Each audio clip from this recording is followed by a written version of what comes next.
attended council hearings in person. You tuned into our televised proceedings on Channel 13. Now you have the chance to listen to us on the radio as we demystify our work and the people who do it. This is not a council hearing. This is Hearing the Council with your host, Josh Gibson.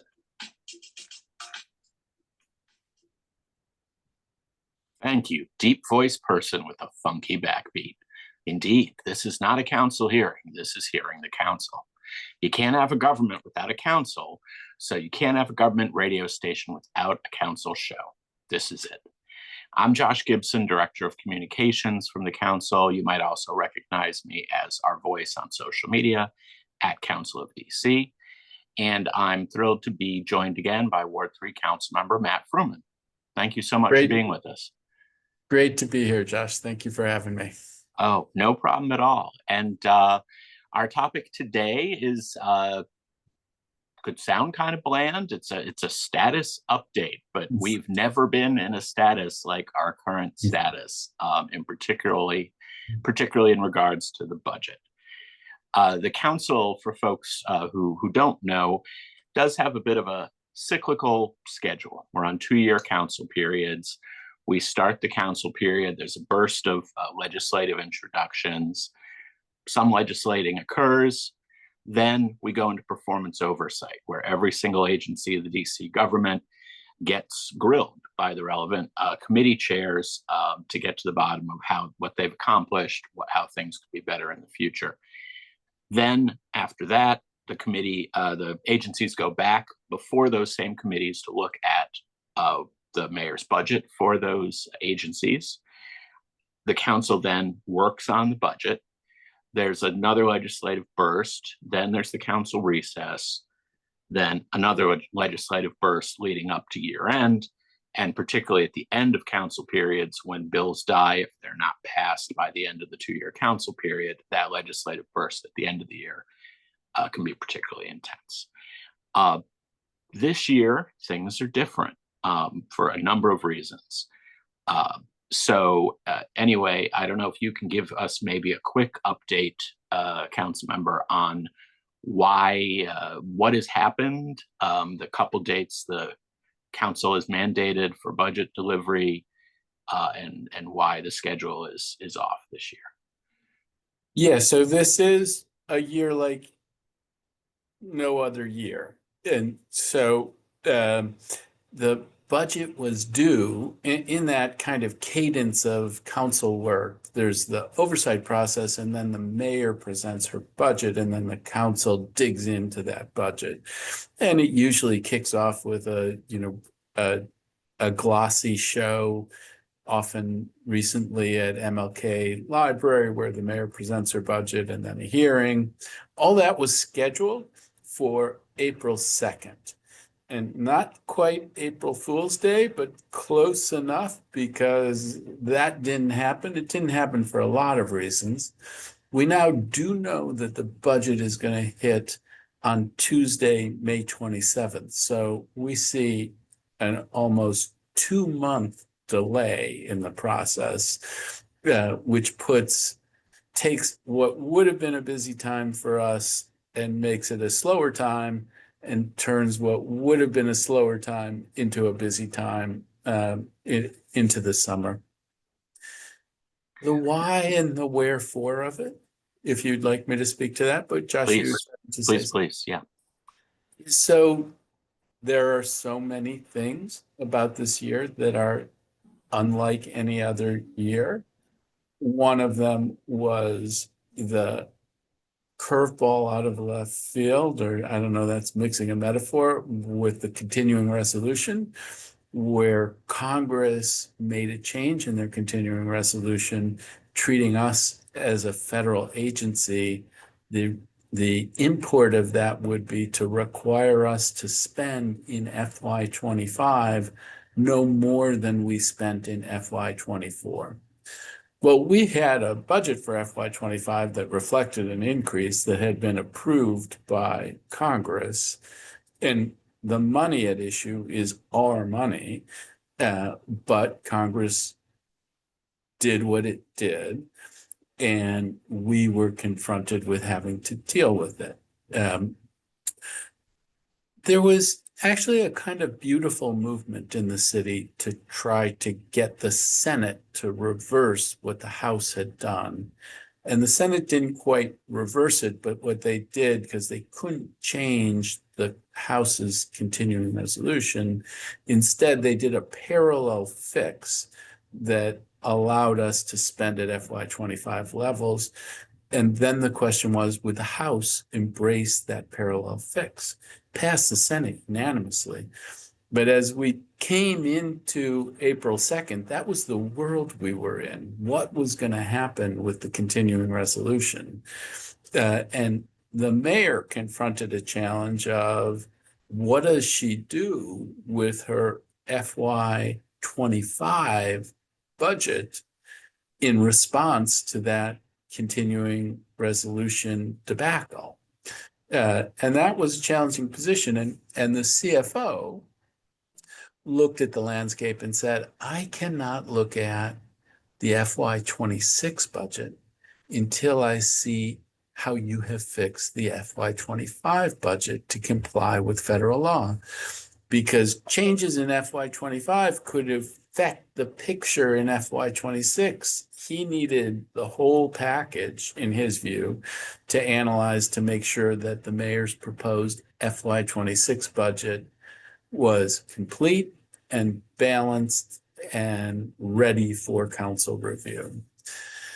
So the egg was scrambled in a pretty extraordinary way. Yeah, I mean, talk a bit. There's such a bizarre love triangle between the mayor, the council, and the CFO. They each have defined roles, but there's some gray areas around the edges. And I know the chairman had said that the mayor could have submitted the FY26 budget separate from the 25 budget to get the clock started with the CFO's review of that. What you're hearing is at least new to me, that it was the CFO who insisted that the two be bundled. Talk a bit about that, how those three strong, powerful organizations interact and their comparative roles, and what happens when there's a lack of clarity about the rules. Yeah, so you use the expression love triangle. I'm not sure love triangle is accurately captures it. I was being generous.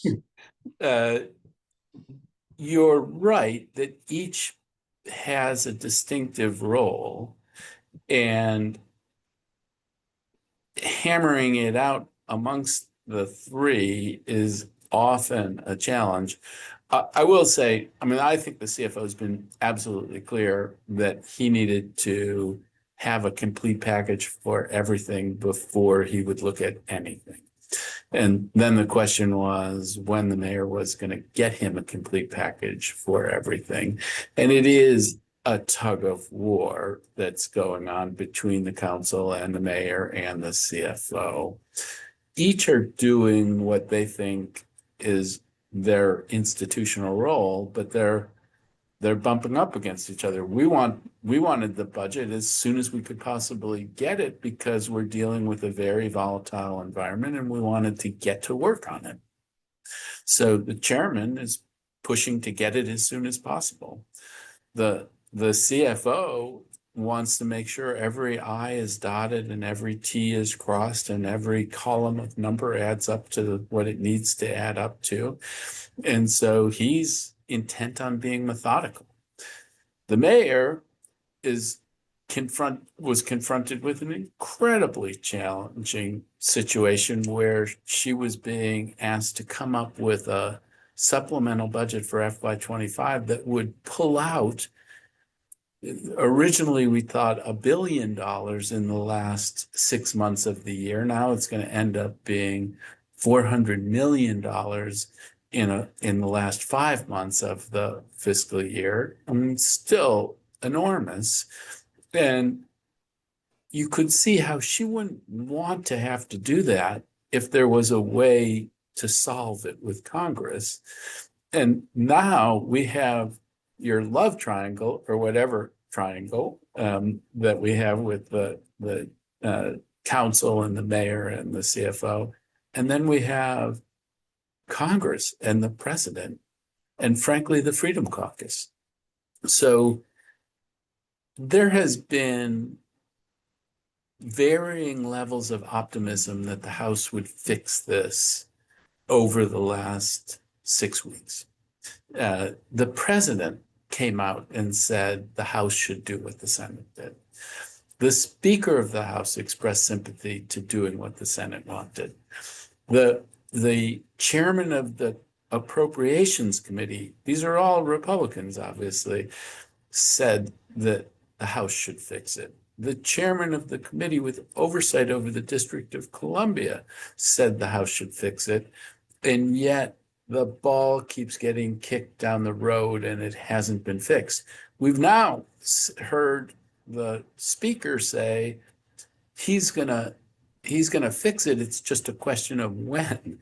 Well, we have to, manage affairs for 700,000 people. We can't be sitting there waiting for them to do the right thing, the thing that most of the leadership in the Republican Party has acknowledged is the thing that should be done.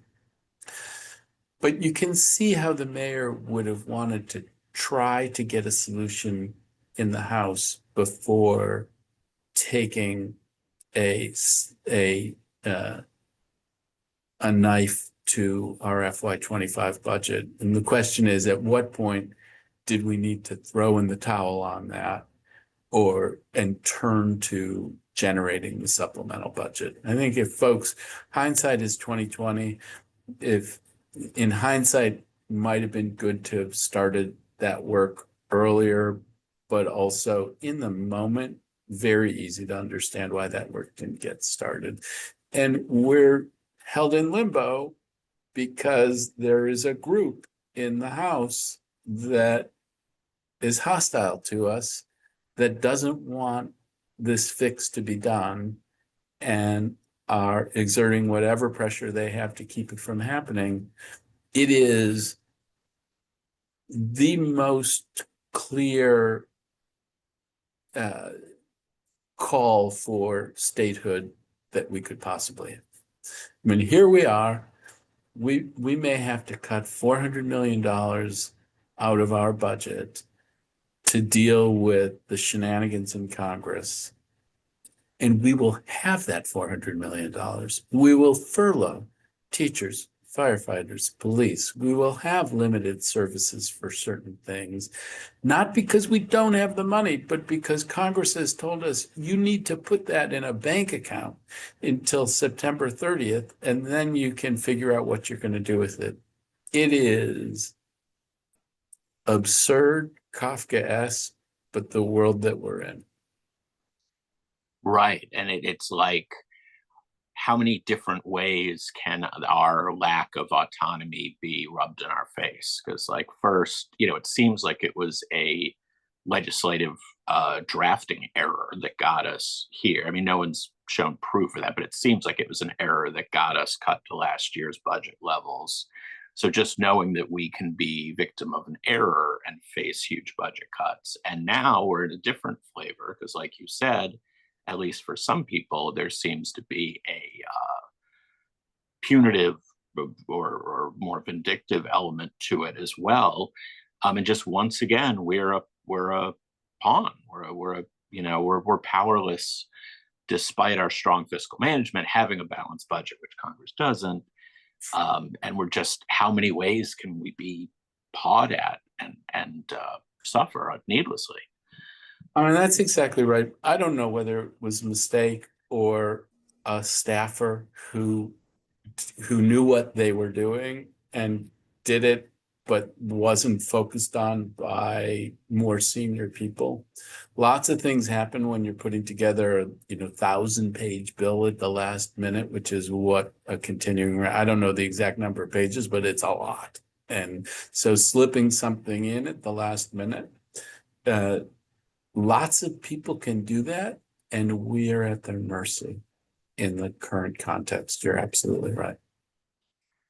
But I mean, let's bring it home and have a sort of balance of power conversation, because up until last year, the council has always passed a deadline for budget submission. And every year, I think that the mayor has met that deadline.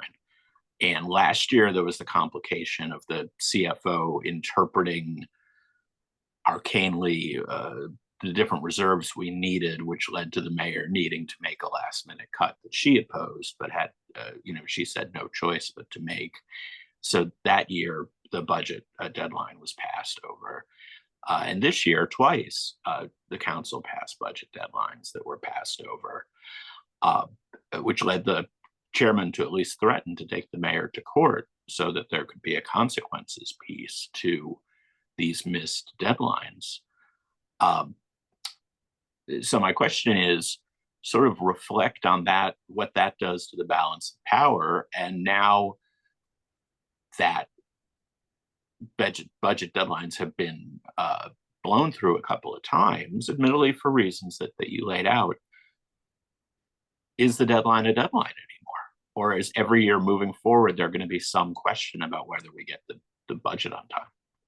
Well, I mean, I think outside of extraordinary circumstances, we should get the budget on time. Last year was interesting, and the CFO is taking a pretty aggressive posture. I mean, he's concerned about the finances of the district in this economic environment. And so he believes that he has a fiduciary obligation to really scrutinize. So that last year we had this situation of the reserves, and he also built in last year, probably for the first time, a 10-day review period that he wants to use.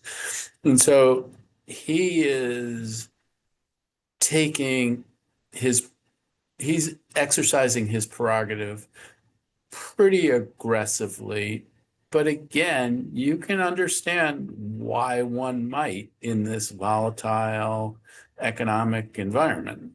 On the blown through deadlines, the first blown through deadline, like, I don't think anybody can complain about it. I think that the idea that the CFO would say we need a supplemental budget that comports with current law and is reasonable. And given everything that was going on, I think that wasn't going to happen on April 2nd. Then you get into the second deadline where we had spelled it out. And that's where you get to the point I was making before. When should the mayor have put her shoulder down to try to come up with that supplemental budget? Did we all wait too long before that work started? And in hindsight is 2020. So, one wishes that we would have started sooner. There was indications of hope that we wouldn't have to do it. And so if we didn't have to do it, you wouldn't have wanted to have to go through the exercise. Did she and we wait too long? Maybe. Once she got into that work of trying to cut $400 million out of the budget for the balance of the fiscal year, I also think that proved to be a pretty challenging task for them and involved a fair amount of back and forth with the agencies and with the CFO.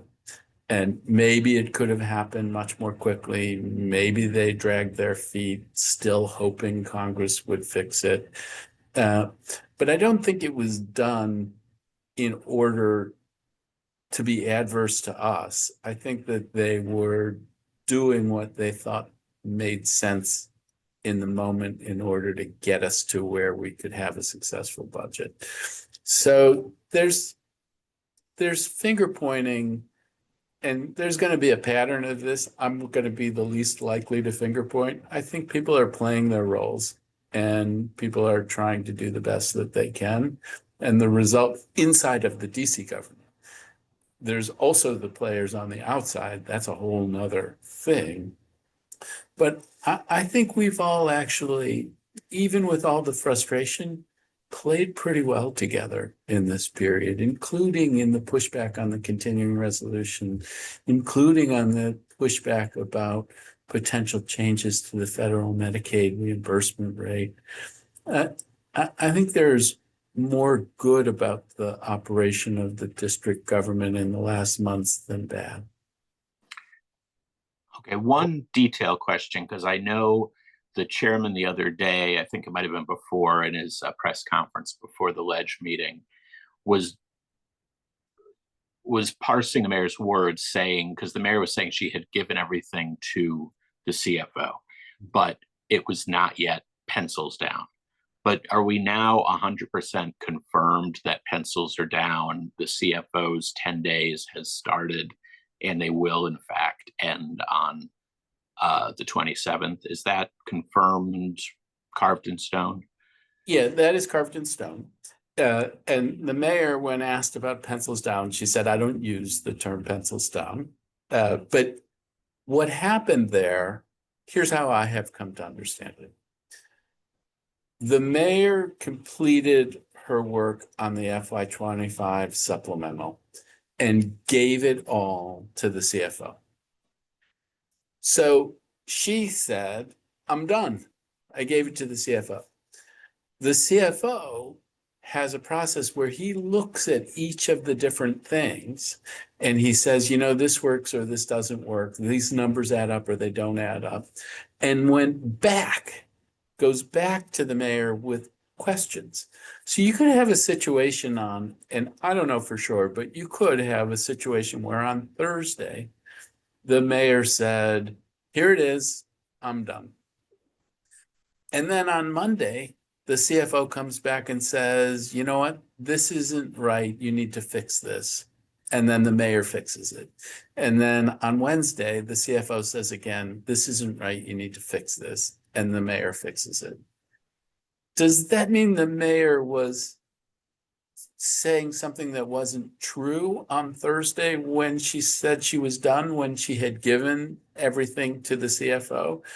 Or does that mean even if the mayor thought she was done, it turns out she wasn't quite done, and it took another, frankly, week, 5 days in order for the CFO to say, yes, Mayor Bowser, you're done. And then that kicked off the clock for the 10-day review period that gets us to the May 27th day for the kickoff of the budget. Could people have been clearer in that window? Yes. But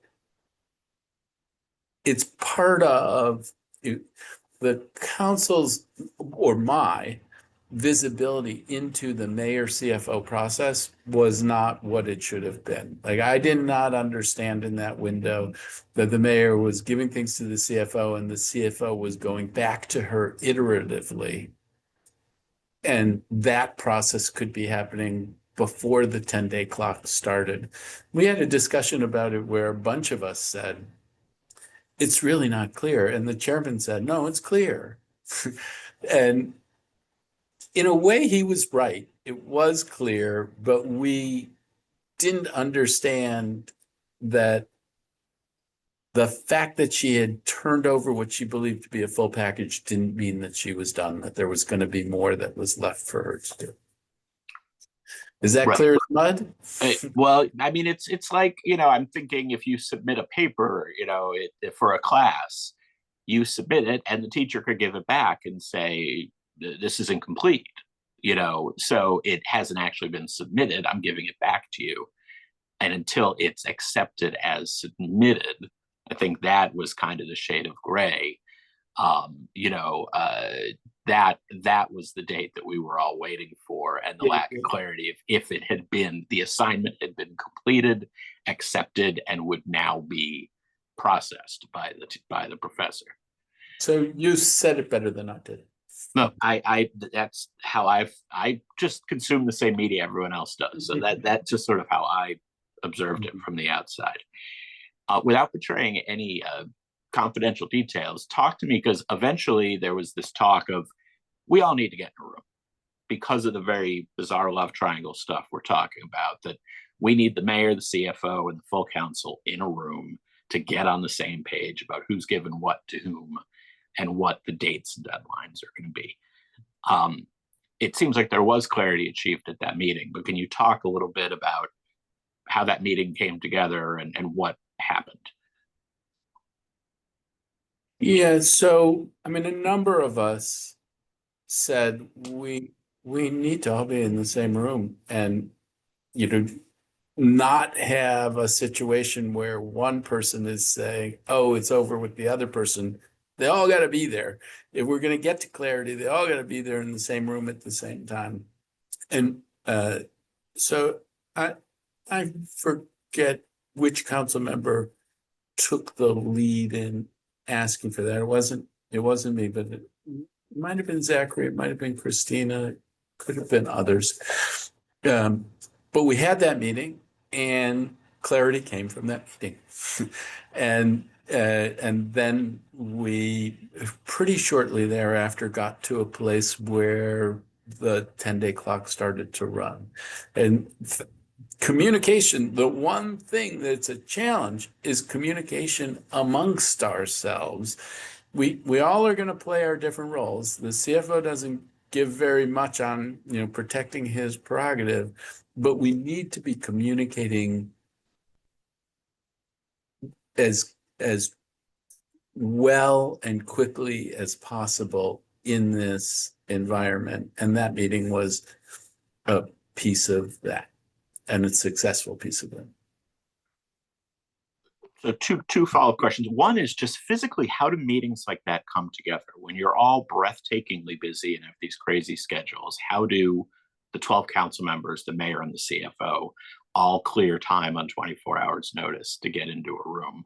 That's the first question. And the second question is, what is the vibe in that room? Because in all the press statements, all of the players are saying, well, I've been consistent on this, and other players maybe haven't been consistent. Or what is when you're all in the room and the door closes, what is the vibe? How does that play out? So first of all, how does it happen? I mean, one, the biggest players have to find the time that works for them. So Phil, the mayor, the CFO. If Phil, the mayor, and the CFO say, we're going to meet at 2:00, I don't care what else I have, I'm there. So, and I don't think there's any, you can't have 15 people, make sure it works for everybody's schedule. It has to work for 3 people's schedule, and then everybody else has to accommodate it. The other, in terms of the vibe, I actually have been very struck at the level of collegiality and civility. People disagree. Sometimes people disagree strongly. Sometimes people ask questions that are sharp and others bristle at those questions, but mostly it is, ultimately it is very civil and very collegial and a really strong effort to understand. And that's what's been striking in this period. That was a thing that was striking when the continuing resolution came out, and a number of us came together and tried to sort something out to try to be able to respond. Folks want to work together as a team. They don't want to break off and create disharmony inside of our team because we face enormous challenges. And frankly, there's a kind of gravitational force. I mean, there's a lot of politicians in that room, and many of them would like to have high profiles on an emotional issue for folks in the city. But there is also a very strong sense that if we start going off on our own and not trying to be a team, we're not going to be able to serve the interests of the residents of the District of Columbia as well as we feel deeply committed to doing. So that drives a kind of civility and collegiality that is critical, and I think has been striking and positive, even in this incredibly difficult period, or maybe because of this incredibly difficult period. And it's slightly less fun to not hear that that cause came out and that everyone was going at each other behind closed doors in that meeting. But I suppose as a responsible resident, it's reassuring to know that the government has come together, even in this phase where it's less us versus them, but it's also how we deal among ourselves. It's reassuring to hear that people are largely rising above the fray and focusing on results. So can I hope so. I mean, I feel good about the job that we're doing, and I think we're coming in on our time, but I'll give you a couple of notes, because if you're talking with other council members, a couple of issues that are worth exploring as you're having these conversations on timing. There are yet more twists to this story that are coming. One of those twists is usually the budget is done sometime in June, and the June 30th revenue estimate is not relevant. Well, the budget is not going to be done until the end of July. And so the June 30th revenue estimate is relevant. The council, in the middle of its deliberations on this budget, will get a new revenue estimate. In the past, they routinely had more dollars, but that's not what the pattern's been recently. So the council could get a revenue estimate that says, well, the mayor, whatever number the mayor balanced her budget off of, we expect that you're going to get X million dollars fewer. So we would have to make cuts to the budget at the 11th hour. And the one question is, when will that June 30th revenue estimate come? Will it actually come on June 30th? Could it come a little earlier to give the council more time to deal with that? So that's out there. Then the other thing that's out there is, there's a little piece of legislation that's being considered on the Hill that could have giant implications for many programs that the district delivers. And we don't know when that will be completed, but it could be completed. Their goal they have is to complete it by July 4th. Well, then what does that mean in terms of our budget? I don't think that's a thing we could deal with before we passed a budget, and it probably wouldn't take effect before we passed our budget. So it's probably a thing we deal with in the fall. But this drama is not over. There are more twists to this plot in front of us and challenges in front of us. We're gonna make our way through it. We're gonna come through with as strong of a budget as we possibly can. But in gymnastics and skating, they have degrees of difficulty. If you had to have a degree of difficulty for this budget, it would be a very high degree of difficulty. Right. And the key difficulty with those variables during council consideration of the budget is our deadline to pass the budget is congressionally mandated 70 days in the Home Rule Act. So the district could get struck by a meteor and we would not be able to blow past that 70-day deadline. So we have that additional challenge of a profoundly inflexible deadline. Exactly. And we'll get a new revenue estimate, somewhere between day 30 and day 40 of that 70 days. That might not be exactly right, but something like that. Yeah, we live in remarkable times. Well, anyway, I know that you're on a tight time frame today, so we will dispense with the fun round. We will have extra fun round for the next interview, I suppose. But I know that it's a crazy time and a busy time. So thank you again for taking the time to do this. on very short notice. Listeners, remember to subscribe to our podcast on SoundCloud or wherever you get your podcasts. Just search under Hearing the Council. Thank you again, Councilmember, for joining us. Listeners, tune in next time. We're on DC Radio at 96.3 on your FM HD4 dial or at dcradio.gov. I'm Josh Gibson. This is not a council hearing. This is Hearing the Council. Thanks so much, Councilmember. Have a good day. Thank you, Josh. Be well.